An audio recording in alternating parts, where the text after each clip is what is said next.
ফিলিস্তিন শুধু একার কোনো সমস্যা না, ফিলিস্তিন আমারও বিষয়, ফিলিস্তিন আপনারও বিষয়। ফিলিস্তিন 57টা মুসলিম বিশ্বের 250 কোটি মুসলমান যেখানেই আছে, আফ্রিকার জঙ্গলে হোক, আটলান্টিক মহাসাগরের ওই পারে হোক, পৃথিবীর পূর্ব থেকে পশ্চিম, উত্তর থেকে দক্ষিণ, যেখানেই কালেমাওয়ালা, তাদের প্রত্যেকের জন্য এই কথা শোনানো, বলা, মুখে উচ্চারণ করা যে ফিলিস্তিন আমার। ফিলিস্তিন কার? বাইতুল মুকাদ্দাস আমার, মসজিদে আকসা আমার। এটা বেঈমানের হইতে পারে না, এটা ইহুদিদের হতে পারে না। গতকালকেও বেঈমানরা লজ্জা শরম বলতে বিশ্ব বিবেকের কারো কাছে এতটুকু ইনসাফ বোধ, মানবতা, মনুষ্যত্ব মুসলমান ছাড়া যার কোনো বেঈমানের মধ্যে নাই, এটার প্রমাণ একেবারে নিরপরাধ হসপিটালের মধ্যে চিকিৎসাধীন মানুষের উপরে বিমান হামলা করে এক হাসপাতালেই গতকালকে ফিলিস্তিনে প্রায় 500 মুসলমানকে শহীদ করে দিছে। তো আমি আপনাদেরকে শেষ লম্বা কথা একটা জিনিস শুধু অনুরোধ করছি, দুইটা বিষয়। এক হলো কোরআনুল কারীম থেকে আপনারা, আল্লাহর কোরআন থেকে হযরতে মূসা আলাইহিস সালাম, বনি ইসরাইল এবং ইহুদিদের ইতিহাস পড়ার চেষ্টা করবেন। আর এখানে শুধু তর্জমাটা আমি শুনাইতে চাই, অনেক কথা এখানে, যেহেতু বর্তমানে ফিলিস্তিন এই ইস্যুটা গুরুত্বপূর্ণ ইস্যু, এটা আমাদের কলিজার ইস্যু, এটা আমাদের রক্তের ইস্যু, এটা আমাদের বিশ্বাসের বিষয়, এটা আমাদের ঈমানের বিষয়, এটা আমাদের দ্বীনের বিষয়। ফিলিস্তিন একটি দেশে কিছু মানুষ নির্যাতিত হইতেছে, বিষয়টা এমন না, এটা গোটা পৃথিবীর 200 কোটির কাছাকাছি মোমেনের প্রত্যেকের সমস্যা। এটা আমাদের প্রত্যেকের কলিজার মধ্যেই কি চলছে, রক্তক্ষরণ হচ্ছে। অতএব এই বিষয়টা বর্তমান আরব বিশ্বের অনেক বিদগ্ধ মুত্তাকি আলেমরা অনুরোধ জানাইছে একটা কথা, যে কমপক্ষে এই পৃথিবীর 250 কোটি মুসলমান প্রত্যেকের কানে কানে, কলিজায় কলিজায়, জবানে এই কথাটা শুধু বুঝাইয়া দিয়েন, ফিলিস্তিন শুধু একার কোনো সমস্যা না, ফিলিস্তিন আমারও বিষয়, ফিলিস্তিন আপনারও বিষয়। ফিলিস্তিন 57টা মুসলিম বিশ্বের 250 কোটি মুসলমান যেখানেই আছে, আফ্রিকার জঙ্গলে হোক, আটলান্টিক মহাসাগরের ওই পারে হোক, পৃথিবীর পূর্ব থেকে পশ্চিম, উত্তর থেকে দক্ষিণ, যেখানেই কালেমাওয়ালা, তাদের প্রত্যেকের জন্য এই কথা শোনানো, বলা, মুখে উচ্চারণ করা যে ফিলিস্তিন আমার। ফিলিস্তিন কার? বাইতুল মুকাদ্দাস আমার, মসজিদে আকসা আমার। এটা বেঈমানের হইতে পারে না, এটা ইহুদিদের হতে পারে না, এটা কানে কানে, জবানে জবানে, মুখে মুখে উচ্চারণ করতে হবে। মনে রাখতে, আজকে সকালবেলা ফজর বাদ আমি আমার বাসায় আমার মেয়ে, আমার 12 বছরের ছেলে, আমার বিবি, আমার 7 বছরের ছেলে সাফওয়ান, তারে শুদ্ধা বসাই 1 ঘন্টা, বুঝি তোমরা শোনো ফিলিস্তিনের ঘটনা। আজকে ফজরের পরে বলছি, আমি যে আব্বা তোমরা শোনো, তোমরা আমার ঘরের ওয়ালারা, আমার বাচ্চা, তোমরা শোনো। কোনো দিন এমনও তো হতে পারে যে আমিও নাই, তোমরাও নাই। মুসলমানের উপরে যে পরিমাণ জুলুম আর নির্যাতন হচ্ছে, সেই জুলুম আর নির্যাতনের শিকার হতে পারে আমিও হইতে পারি, হতে পারে আমার জেনারেশনও হইতে পারে। অতএব আমার শেষ কথা আমি বাচ্চাদেরকে বলছি, যদি কোনোদিন ঈমান ইসলামের জন্য জানও দিতে হয়, তো মনে রাখো বাপ, আল্লাহকে যেন না ভুলি, কলিজার রক্ত প্রয়োজনে দিয়েই দেব ইনশাআল্লাহ। অতএব প্রত্যেকটা মুসলমানের কাছে আজকে সময়ের দাবি, বাস্তবতার দাবি, যে ফিলিস্তিন এই কথা, এটা আমাদের শব্দ, এটা আমাদের হৃদয়ে, আমাদের মুখে, আমাদের আলোচনার মধ্যে এটা উল্লেখ করতে হবে। বলেন ইনশাআল্লাহ। আপনারা প্রত্যেকে দায়িত্ব নেন যে আমি আমার জায়গায় যাকে পাই কমপক্ষে এই কথাটা বলবো যে ভাই ফিলিস্তিন আমার। বলেন কি বলবেন? বলেন ফিলিস্তিন কার? বলেন, আবার বলেন কার? আমার। ফিলিস্তিন আমার। আর এই কোরআন থেকে সান্ত্বনা শুনেন, এই তর্জমাটা শুনেন। আল্লাহ তাআলা বলেন, ওয়া ইয তাআদ্দানা রাব্বুকা, 9 নম্বর পারা, 7 নম্বর সূরা, সূরা আরাফের 167 নম্বর আয়াত। আল্লাহর ওয়াদা শুনলে দিল খুশি হয়ে যাবে। আল্লাহ কি বলছে দেখেন, ওয়া ইয তাআদ্দানা রাব্বুকা, হে নবী আপনার রবের সিদ্ধান্ত জানিয়ে দিলাম।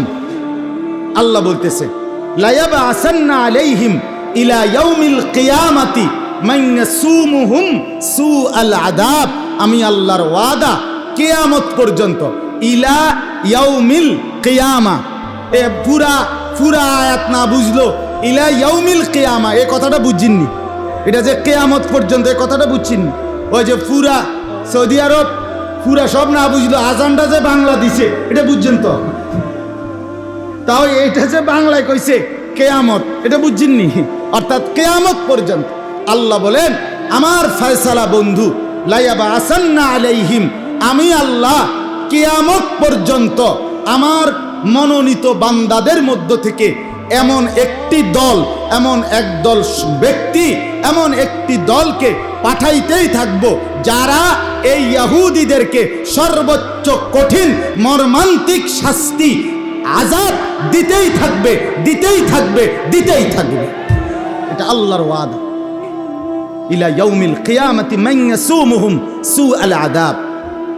অতএব এটা সময়ের ব্যবধান, এটা সময়ের ব্যবধান। এই পর্যন্ত কখনোই পৃথিবীর ইতিহাসে ইহুদি জাতি লম্বা সময় জুলুম করে, নির্যাতন করে, অন্যায় করে, মানুষকে খুন করে এই বেঈমানরা কোনো সময় লম্বা দীর্ঘদিন টিকে নাই, এখনকার বেঈমানরাও টিকবে না। আল্লাহর ওয়াদা এটা, আল্লাহর ওয়াদা এটা। ৭৫ বছর পরে মাত্র ২০ মিনিটের আক্রমণে ৭,০০০ মিসাইল দেখে, রকেট দেখে বেঈমান গোটা পৃথিবীর যদি মাথা খারাপ হয়ে যায়, তাইলে যদি ২ ঘন্টা আক্রমণ চলে তাহলে কি হবে ইনশাআল্লাহ?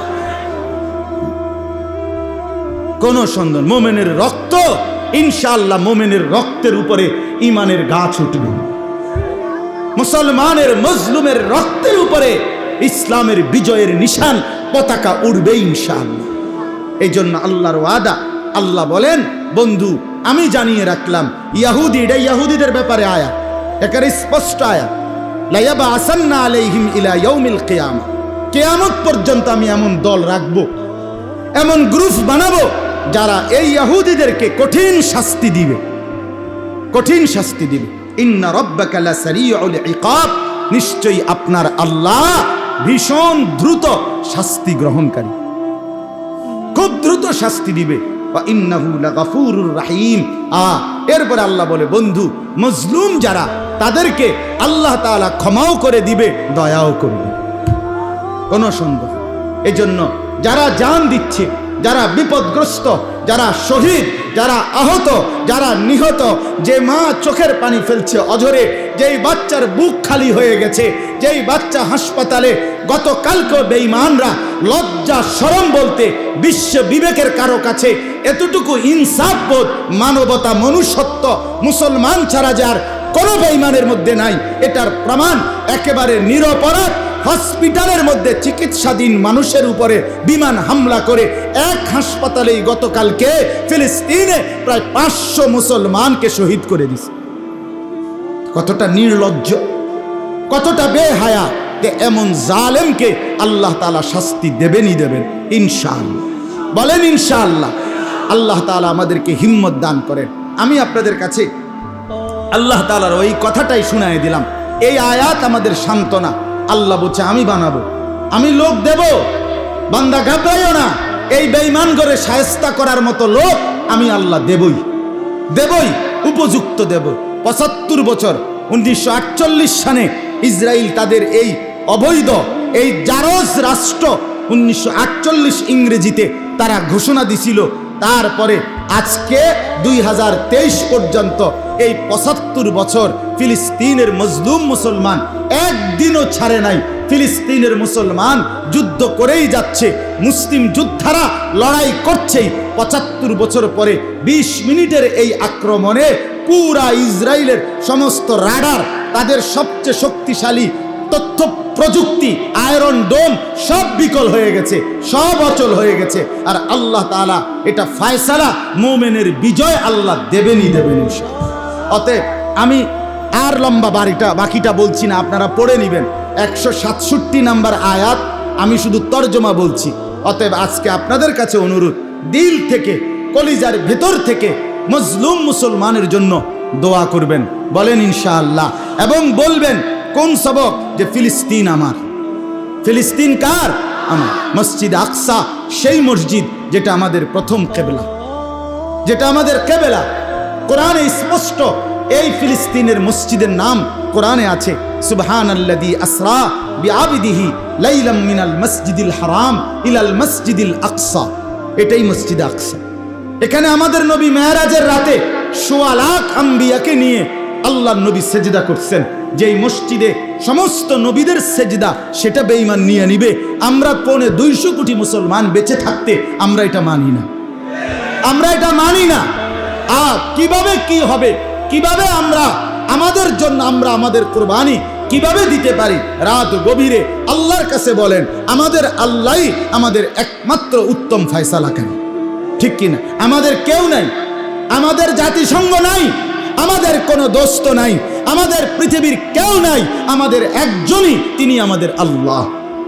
আমাদের কে বলেন? হাসবুনাল্লাহ ওয়া নি'মাল ওয়াকিল। আল্লাহই আমাদের জন্য যথেষ্ট। ইতিপূর্বে আল্লাহই সাহায্য করেছেন, আজও আল্লাহই সাহায্য করবেন। অতএব প্রত্যেকেই মজলুম ফিলিস্তিনিদের জন্য দোয়া করবেন, নিজের দিলের মধ্যে ভালোবাসা রাখবেন। এবং এটা ইসলামী ভূখণ্ড, মুসলমানদের দ্বারা বিজিত, মুসলমান এটাকে বিজয় করেছেন। সুলতান সালাউদ্দিন আইয়ুবী রহমতুল্লাহ আলাইহ, সুলতান নাজমুদ্দিন আইয়ুব রহমতুল্লাহ আলাইহ, সুলতান রুকনুদ্দিন বাইবার্স রহমতুল্লাহ আলাইহ, এরা প্রত্যেকেই ফিলিস্তিন বিজয়ের মহানায়ক। এরা মুসলমান, ইসলামী যোদ্ধা ছিলেন, মুসলিম সেনাপতি ছিলেন। হযরতে সাইয়্যিদুনা ওমর ফারুক রাদিয়াল্লাহু তাআলা আনহু, ইসলামের দ্বিতীয় খলিফা, তিনি নিজ হাতে ফিলিস্তিনে বসে, জেরুজালেমে বসে, তিনি বাইতুল মুকাদ্দাসের অভ্যন্তরে মসজিদ আকসার নিকটে তিনি বিজয়ের চুক্তিতে হযরতে ওমর নিজ হাতে সই দিয়েছেন। এটা মুসলমানের, এটা কাদের বলেন না? মুসলমানের। অতএব আমরা ইনশাআল্লাহ প্রত্যেকেই নিজেদের মহব্বতে ভালোবাসা নিয়ে দোয়াও করব, নিজের কলিজার মধ্যে আল্লাহর জন্য জান কোরবানি করার মানসিকতাও রাখবো। আল্লাহ আমাদেরকে তৌফিক দেন, কবুল করেন, আমিন। আদম থেকে ঈসা নবী পর্যন্ত যতগুলো অবাধ্য জাতি, অবাধ্য ব্যক্তি, অবাধ্য সম্প্রদায়, নাফরমান, অকৃতজ্ঞ, সীমালঙ্ঘনকারী জাতির কথা আল্লাহ বর্ণনা করছেন পুরা কোরআনে।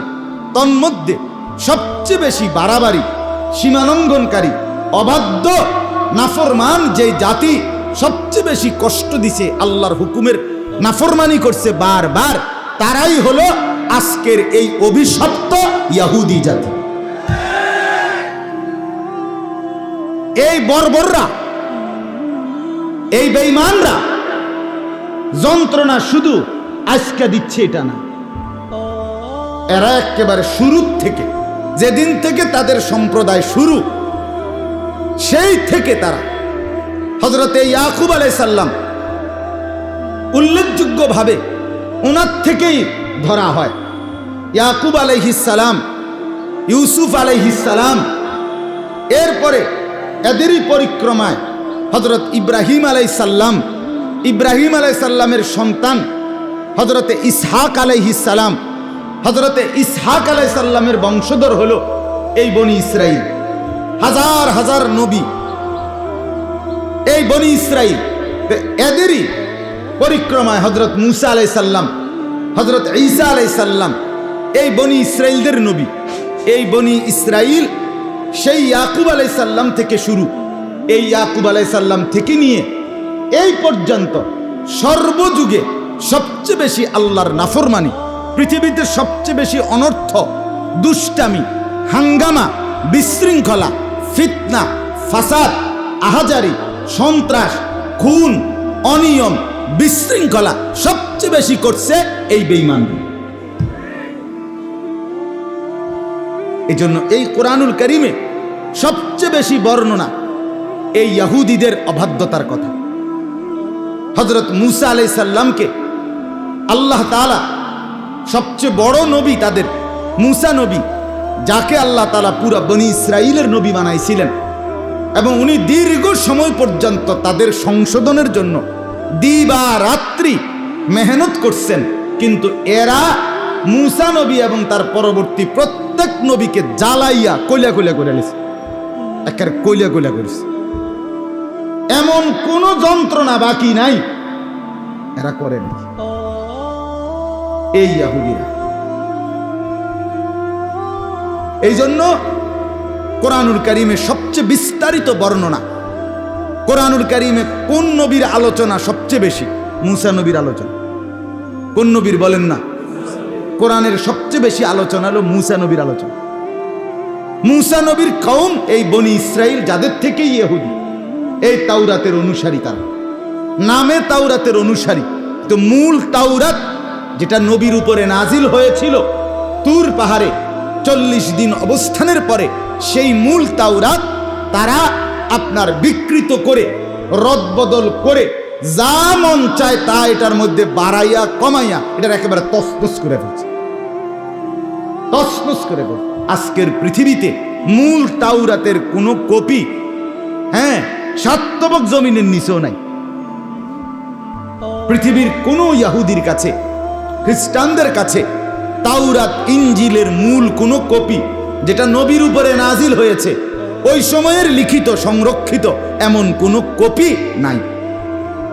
আমাদের এই কোরআনের মূল লিখিত কপি সাইয়্যিদুনা উসমান রাদিয়াল্লাহু তাআলা আনহু যেটা পড়তেন, যেটা সংরক্ষণ করে লিখাইছেন, সেইটার কপি আজও পৃথিবীতে সংরক্ষিত আছে, আলহামদুলিল্লাহ। তো এই বনি ইসরাইল থেকেই আপনার ইহুদিরা হযরত, আপনারা অনেকে জানেন ওই কথা, এটা হযরত ইয়াকুব আলাইহিস সালামের, উনারই নাম হলো ইয়াকুব আলাইহিস সালামের আরেকটা উপাধি ছিল ইসরাইল। এই আজকে যে ইসরাইল বলে এই রাষ্ট্র, এটা ইয়াকুব আলাইহিস সালামের নাম ইসরাইল। অর্থ হইল আমাদের আরবি ভাষায় আব্দুল্লাহ, মানুষের নাম আছে না আব্দুল্লাহ, আব্দুল্লাহ এই শব্দের যেই অর্থ, ইসরাইল এটারও এই অর্থ, আল্লাহর বান্দা। এই ইসরাইল অর্থ আল্লাহর বান্দা।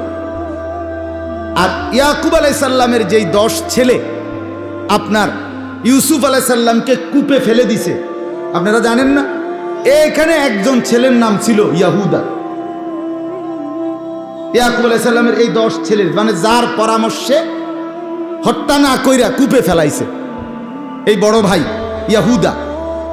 তো এই ইহুদি, তাদেরকে ওইখান থেকেই বলা হয়। তারা ইয়াকুব, ইউসুফ, এরপরে আপনার ধারাবাহিকভাবে হযরত ইব্রাহিম, হযরতে মূসা, এই নবীদের, ইসহাক, উনাদেরই বংশধর, এরা নবীদের বংশধর। কিন্তু এদের স্বভাবের ভিতরে অধিকাংশ, সবাই না, অল্প কিছু মানুষ তাদের মধ্যে নেককার, সৎকর্মী, যারা রাসূলুল্লাহ সাল্লাল্লাহু আলাইহি ওয়াসাল্লামের জামানায় সত্য সত্য কালেমা গ্রহণ করে কালেমাওয়ালা হয়ে গেছে। কিন্তু অধিকাংশই ছিল দুষ্ট মাথার অধিকারী। এই জন্য পৃথিবীর এখনো, আজকের পৃথিবীতে যত বিশৃঙ্খলা, যত অনিয়ম, সারা বিশ্বব্যাপী যত গোলযোগ হয়, যত ফিতনা ফাসাদ হয়, যত দেশে দেশে মারামারি হয়, যতখানে যত অনিয়ম হয়, বিশ্বাস করেন এই বেঈমানরাই সমস্ত গন্ডগোল লাগে, এরাই কলকাঠি চালায়। এদের স্বভাবটাই হচ্ছে এরা আড়ালে থেকে গোটা পৃথিবীর সমস্ত অনিয়ম, কিছু মানুষ আছেই একেবারে যেখানে বসে একেবারে স্বাভাবিক বলে হাতে খোঁচা দেয়। কথা বুঝছেন? তার স্বভাবটাই এমন, স্বভাবটাই এমন। আমরা ছোটবেলায় শুনছিলাম একজনে যখনই কোনোখানে খানা খাইতো, দাওয়াত খাইতো, তে শুধু দোষ কইতো, এটা না, মানে এটা বালা না, এটা মজা না, এটা স্বাদ না, একটা না একটা কিছু কইতো। তো একদিন তারে সামনে রাইখা, যে আমনে কোন কি আইটেম রাঁধতো আনাইছে, আমনে সামনে থাকেন, আমনেরে দেখাইয়া সব রান্ধা হইল, কোনটা কিভাবে দিত, সব হের কথা মতো আইটেম, হের কথা মতো রান্ধা হয়েছে, 100 ঠিক হয়েছে। খাইয়া টাইয়া আজকে জিগাইছে যে আজকে কোনো অসুবিধা আসেনি, কয় এত ভালো বালা না, এত ভালো, ওই হেতের দৈন্তার না কেন ঠিক লাগছে। তার যে অভ্যাস কি বলা না বলা, এইটা হে কি রাখছে, ঠিক রাখছে, এত ভালো কি না ভালো না, এই ঠিকের। এই ইহুদিদের অভ্যাস কখনোই, কোরআনুল কারীমে এখানে আছে, ওয়াবালাউনাহুম বিল হাসানাতি ওয়াস সাইয়্যাত, আল্লাহ বলেন আমি কখনো তাদেরকে সুখে রাখছি, কখনো কষ্টে ফেলছি, দোনোভাবে তাদেরকে আমি আল্লাহ তাআলা পরীক্ষা করছি। কিন্তু লাআল্লাহুম ইয়ারজিউন, আমি আল্লাহ চেয়েছিলাম তারা যেন ফিরে আসে আমার দিকে, কিন্তু এরা সুখে রাখলেও তারা আমার বিরুদ্ধেও কয়, দুঃখে রাখলেও আমার বিরুদ্ধে। এরা এমন খারাপ। হ্যাঁ, কোরআনে আছে ইহুদিরা যখন সুখে থাকতো, অর্থ সম্পদ ব্যাপক তাদের প্রচুর হয়, তখন তারা বলে ইন্নাল্লাহা ফাকিরুন ওয়া নাহনু আগনিয়া। এটা কোরআনের আয়াত, ইহুদিদের কথা এটা। আল্লাহ হলো ফকির, আমরা হইলাম ধনী।